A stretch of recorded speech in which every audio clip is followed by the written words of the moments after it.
Sunday morning, I went to church, slept in Sunday service. That shit boring. Kanye service be lit though. Woke up, I saw my mans have a DS. Walked up to him and asked, what was he playing? He said, fuck off, nerd. And in that moment, God blessed me with the best pink ball of all time. Jigglypuff. Wait, what? Before we actually start this, that was actually how I unironically found out about Kirby. Kirby by far is the most lovable character in all of gaming history. If you hate Kirby, but at the same time, while anyone who hates him is in a psych award, he is one of the most underrated characters of all gaming. How can a character that's loved by everybody be underrated? Oh wait, that's an actual good question. But before we start this, I just want to say, look at my channel. And at first glance, I may seem like a loser, but at the end of the day, I'm a pessimistic loser. I play games I love, and I replay them and replay them until I can find the tiniest flaw in them, so I could call them garbage. I've literally rewatched Hunter x Hunter several times to find any flaw, and I did it on my 8th time. 9.5 out of 10, it's garbage, please go watch it. But there's one game I've played over 1,000,000 times, and the more I play it, the more I love it. I'm Afro Sakurai, and this is why Kirby Superstar Ultra is one of the best video games of all time. The Ripper, your baby daddy's worst nightmare. Wait, I already played the intro. Before we begin this video, I'm treating Kirby Superstar Ultra and Kirby Superstar are the same game. So just letting y'all know. I don't know where to start this video, so I'm gonna start it off with difficulty. Kirby games are known for being easy and it turns people off. If a game can't make you feel like you are complete and make you feel like you're worth something and your life is actual as hollow as a ghoul from Fallout, then why bother playing it? I'ma be real. Focusing on difficulty is one of the most stupid things I've ever seen gamers do. I think it's a way for gamers to gatekeep on how they're better, and if you aren't as Chad as them, they think they are better because they spent over 1,000 hours trying to speedrun Dark Souls rather than going outside and making real friends. All jokes aside, Kirby being super easy has always been its major critique for the game. Fuck iron. And I want to start a new trend in gaming. Now before I say this, I'm not outright saying I hate video games being difficult, but making games difficult does not make it fun. That's like saying Sonic 06 is the best game ever. I'm fucking done! No, you're not! This is bullshit! I'm gonna go. This is fucking bullshit! I can't get off! Difficulty does not equal fun, but you know what does? Satisfaction! And ooh, baby! This game is satisfying to play! The fact that this game is easy and satisfying is what makes this game amazing. Kirby doesn't aim to be a hardcore game where it takes all your effort to just fight one boss and move on to the next. Kirby is something that's supposed to be friendly to beginners. If you see every game as some kind of challenge you have to complete, you must have done too much in your childhood. Kirby is just one of those games you just look at and you go, oh. I mean, look at the sprite, cute animations, the suplex. Dang, boom. Hey yo, you wanna hear something cool? Desmo! That's why I'm the only one who called it Desmo. Kirby constantly having changing abilities is a way to get veteran and new players to experiment more with Kirby. And since Sakurai's a motherfucking genius, the combination of sprite styles and how every single ability has its own moveset, it's like you got a whole character selection under your fingertips. I'm gonna dive more into that later. Kirby Superstar Ultra is amazing with this level progression on how it gets more difficult. They don't just throw harder bosses at you to make it more difficult. It does, but it doesn't rely on it. Or just putting a clusterfuck of attacks on your screen. They add more onto level design to keep it fresh. The level design slowly progresses to be more complicated platforming to ease the player into learning how to deal with more difficult situations, while also keeping it fresh and new for veteran gamers. If you're a rock hard gamer, they have two options for you pro gamers might like. Great Cave Offensive and the arenas are just boss rushes with different quirks to them. You might ask what's the difference between each one. I don't want to tell you because I want you to play a stupid game, but why are these two things important? Great Cave Offensive and all the arenas are choices. You don't have to go in there complete 100%. It isn't needed to get the true ending of the game. But it helps balance out the casual base and the base that wants to dominate the fuck out of the game. And all this without choosing a easy, medium, and hard difficulty. The game tries to appeal to everyone with one difficulty, and has challenges that veteran players can explore, while newbies can enjoy skipping them, minding their own business. Sakurai's a genius! Why do you think my name's after Sakurai?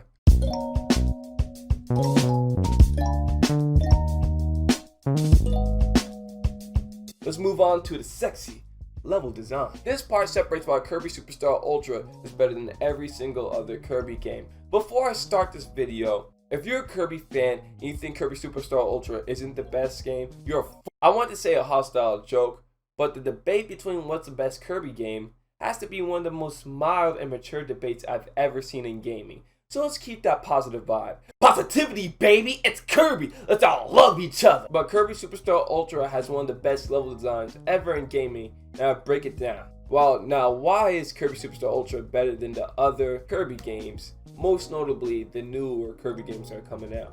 This is only including any mainline Kirby game coming out after Return of Dreamland. And the problem with these games is that, man, these levels are too bland! Most levels just have you running up a straight line or going down or up a straight line. They leave you no room to run around and explore what little areas you could go to. And you want to know why? Gimmicks! The level designs are solely focused on gimmicks that's surrounded by each game. And there is nothing wrong with that. But compared to Superstar or Ultra, the amount of creative different paths you could take is just not comparable to the rest. These games' level design don't try to find how they can find a more creative way to utilize gimmicks to your advantage. They feed it to you like a motherfucking baby! Unlike Kirby Superstar Ultra! Game of the year for that shit! Kirby Superstar Ultra level design basically just doesn't do that. What do you want me to say? Show gameplay proving it? Oh, I bet! This one room in Dino Blade, Mallow Castle. Favorite OCT!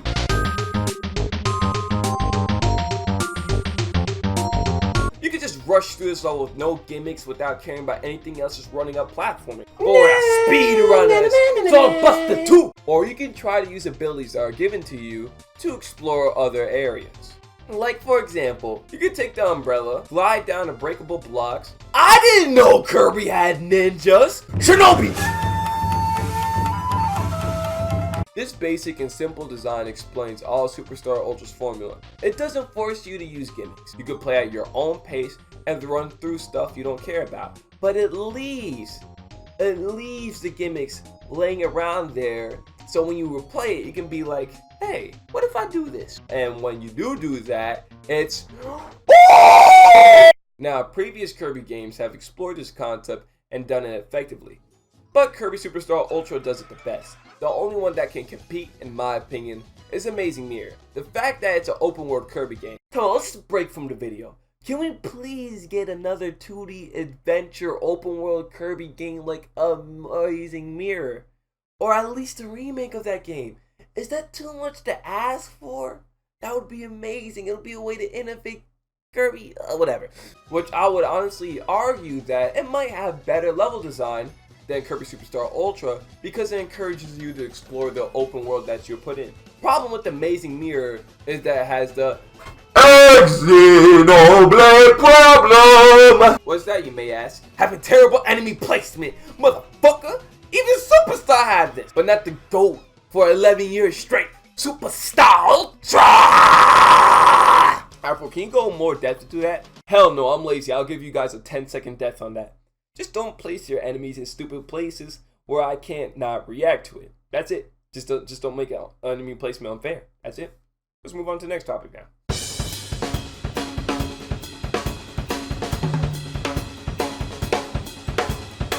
Kirby Superstar is as innovating as Super Mario 64. Whoa, that's a big ass claim. And this is the only time I will say this. This might be just my bias for Sakurai, but it has reasons behind it. Remember what I said earlier? The combination of sprite styles and how every single ability has its own moveset. It's like you got a whole character selection under your fingertips.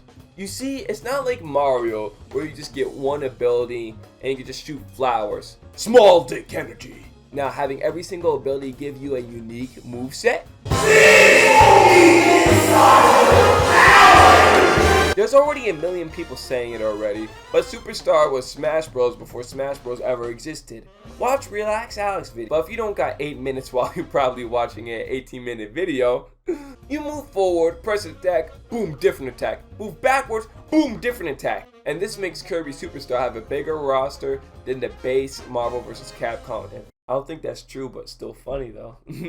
Kirby Superstar was Smash Bros before Smash Bros was even a thing. And the fact that it influenced Smash Bros is what makes it one of the most influential games of all time. It didn't just spawn a new genre of fighting games accidentally, but it also gave birth to many different communities. Without Kirby Superstar Ultra, we wouldn't have this. That ain't Falco. That ain't Falco.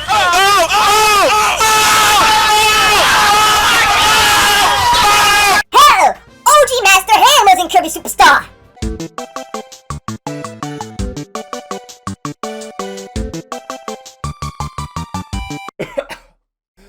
Yeah, the music was actually pretty trash. Kirby Superstar Ultra is amazing with this music. The only way I can demonstrate this is if I show you guys the difference in emotions the soundtrack has. All the way from cute, good lucky go happy, nostalgic, to dark and mysterious, and in my opinion, music in gaming is a masterpiece when it conveys the emotion they want the player to feel perfectly. Well, but what makes a soundtrack better than other soundtracks is when they have a variety of tracks that display different amount of emotions. Before we continue this, I'm no music professor or professional, this is just my opinion only. And Kirby is definitely no stranger to this concept. For example, Xenoblade 2. I know I love sitting on Xenoblade 2, but I genuinely love that game. 7.8 out of 10. Soundtrack's amazing. The soundtrack is amazing and a masterpiece, but you rarely don't see it going outside of its comfort zone of a range of emotion. It's usually a mix between hard battle music and sad emotional music, with its chill relaxation music here and there. But in this cute, nice Kirby Superstar Ultra game, you wouldn't expect like him going out this comfort zone. It's just a nice. Let me actually demonstrate my favorite soundtracks in this game and the vast different emotions that it shows. Adventurous!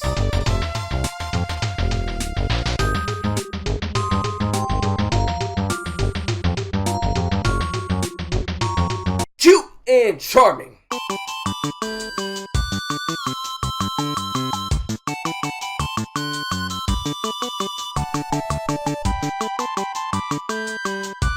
Dark and mysterious.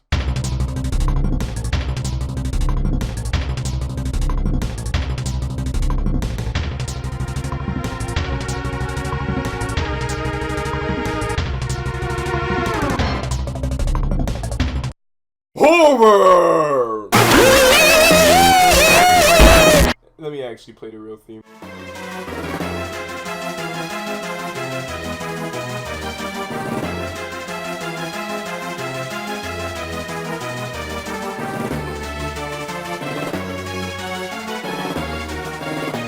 Sentimental and nostalgic. Oh wait, this isn't even in the game. I'll just let it slide. It's pretty good.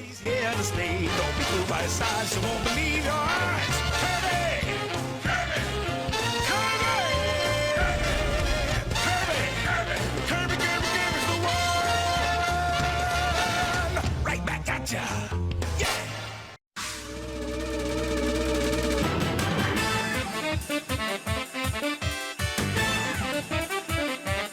I want to share my beliefs on story in video games. As long as the story fits perfectly well with the video game, it's a masterpiece. For example, Super Mario Odyssey's story was just a simple Mario story with a bit of twist at the end, making a masterpiece perfection. Zelda Breath of the Wild story was terrible. The game tries to work hard and get you interested in its past, which it does amazingly. Too bad it only makes us interested and actually doesn't show what happened! I'm sorry, that came out of a personal place of severe disappointment. Kirby Superstar Ultra story is a true masterpiece. It's a nice, cute story with tiny, dark themes in it. And I'm not going to be talking about how OP Kirby is and how dark the Kirby franchise really is. But the story in Kirby Superstar Ultra is a very charming one. From a simplistic game like Kirby Superstar Ultra, you gotta marvel at how the story goes from just a cute dude running around fighting a greedy king to him fighting a misunderstood bird that I don't want to spoil because that's a plot twist, to taking down a crew of pirates, seeing their charming dialogue and the chemistry they have, to I'm gonna spoil something. Skip to this part of the video if you don't want to get spoiled. Marx is one of the best video game characters ever written. For someone whose first Kirby game was Superstar Ultra, Marx is amazing. His character goes against everything that the Kirby story formula went by. He comes out being a friend and is like, yo, Kirby, you gotta do this, this, and that. I'm your homie, I'm helping you out. And you playing Kirby, you don't expect him to do anything. He's just a nice, cute friend that you... This was the first time I ever saw betrayal in a video game. Especially in a Kirby game. You don't expect shit like this. Alright, spoilers are done. In this game, the story is simplistic, but it takes a lot of dark turns you wouldn't expect Kirby to be in. Now, this is by far not the darkest game out of all, but it really puts you in perspective, like, wow, this isn't some cheerful adventure anymore, while at the same time keeping it simplistic. Unlike this son of a...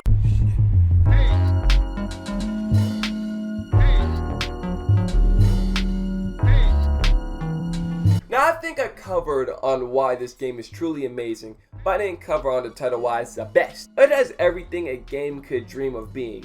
Amazing gameplay, level design, innovation, story, music, and oh wait, this game is made for everyone.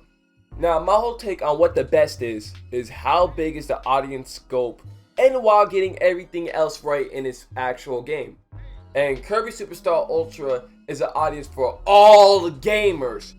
For example, let's compare Kirby Superstar Ultra to another game I consider 10 out of 10, Noname. Nier is an amazing game, truly a masterpiece, but only appeals to a niche audience. Can you imagine your kid playing this? You want a challenge? You can get to the true arena, try to complete the Great Cave, and have fun speed running! You a beginner? It's perfect for your slow pace learning new things. You just want something cute to watch? Bada bing! You want some nice heartfelt tell story? Bada boom! Want some horror? You want to be a motherfucking badass? Meta motherfucking night, baby! I'm rushing the end of this video because I'm literally almost done with my scripts and I worked hard on this, but at the end of the day, Kirby Superstar Ultra is a game I can revisit and always be satisfied. I can appreciate every single little detail in this game from how it turned out. I never hear someone after playing the full game of Kirby Superstar Ultra and be unsatisfied. I say full because the one time I heard someone not be satisfied with the whole game was because they were bored of Spring Breeze. Never judge a platformer by their first level. But as I end this video off, I tried finding a flaw in this game. I really did. The only really huge flaws I could find is the multiplayer and a great cave can be a bit tedious. And I'll counter those two. Multiplayer is good when the other player has the game. We just took for granted how good Mario Kart DS is. There are rarely any games that really allow you to play multiplayer on a handheld system without another person having the game. The fact that it actually allows you to do it to some degree is a blessing. And Great Cave Offensive, in my opinion, has no flaws because you can decide when to skip those treasures. Those treasures do not get in the way of your experience. You decide if you want them or not. It's not like it's content blocking you. You only do it for your own satisfaction. Now, this video wasn't a review of Kirby Superstar Ultra, and if it was, I would go over every mode. 10 out of 10, please. 10 out of 10, please play it. But this was me trying to say Kirby Superstar Ultra, in my opinion, is the best game of all time. This game has done so much for gaming, while also just being an amazing game itself. The game is the reason why I'm named after Sakurai. It's not because of Smash Brothers? I'm not a Smash tuber. This game has meant a lot to me. It taught me a lot of stuff in general, but it always made me happy coming back to it. Call me a no-life gamer. I don't care, man. Honestly, I've cried to this game. I'll be depressed, and just come back to this game. I can always smile at it, no matter what age I am. Every time I come back to this game, I'm always happy. And I gotta thank Sakurai for making this game. I gotta thank for getting this game, man. Thank y'all for watching. I might have a personal bias with this game, but this game, in my opinion, is the best game of all time. If you got a problem with that, it's okay. I don't care. But the personal connection I have with this game is just beats any other game of all time. Peace.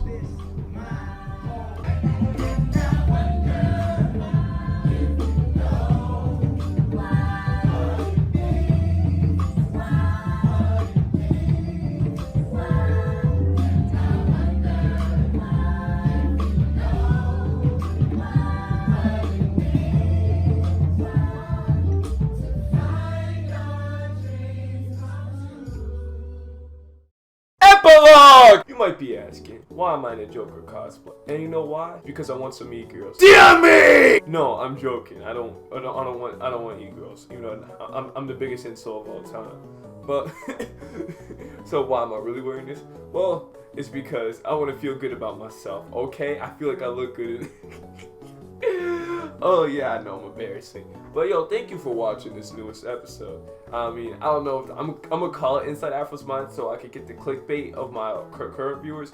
Then unname it Inside Afro's Mind because it's not. But I want my latest viewers to think it's Inside Afro's Mind because it's as good as an episode of Inside Afro's Mind. If you're new here, thank you for the support. Thank you for the love coming here. If you disagree with me or you want to criticize me, I appreciate the criticism. Leave a description or comments and everything. Or if you enjoyed the video, leave a comment. I don't care if it's like it's good, it's great, or if you think it's shit, you can leave, or you can comment anyways, cause like I appreciate it anyways.